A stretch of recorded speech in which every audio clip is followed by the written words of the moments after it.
Priyanka Yoshikawa. Today we're in a place called Takanawa in Tokyo's Minato ward. It's just a stone's throw from Shinagawa Station, which is a major terminal station in the southern part of Tokyo. In the Meiji period from the late 19th century, it developed primarily as a residential district. This time we'll be visiting a small museum set up by a well-known company where visitors can learn about the changes in lifestyle in Japan over the centuries. Today we're in Takanawa in Tokyo's Minato ward. At this museum, you can learn about how people lived long ago and about the history of a certain well-known product. Let's go inside. We've come to a research facility of Ajinomoto, a well-known food company in Japan. Hello. Hello, nice to meet you. Would you tell us a bit about your facility? This is a small museum about the history of food and lifestyles and how they've changed over the ages. Together with that, we also introduce the history of Ajinomoto Group.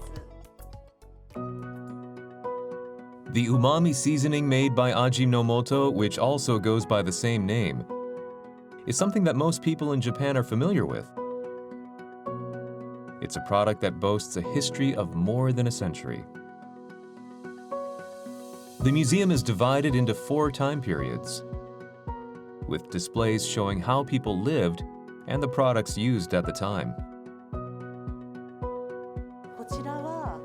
We've recreated a dining table here from around 1935.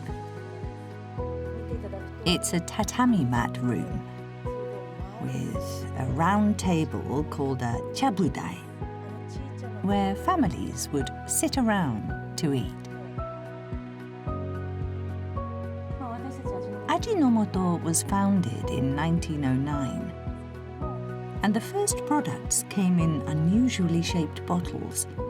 This was apparently a medicine bottle. Later, the shapes and materials changed, and you can see the history of how our products evolved. She guides us to the post-1946 section next. As lifestyles change, so too do the products. We now have a proper kitchen. No chabudai, but a table and chairs. This is a dining table from around the 1960s. Many people lived in public housing, and you can also see that it was a time when refrigerators and TVs became more common. It's quite different from the earlier period. It's a time when food became more Western. And moving forward in time a bit, this is a dining table from around 1985. The key feature is what's called a system kitchen, which combines the gas stovetop and sink.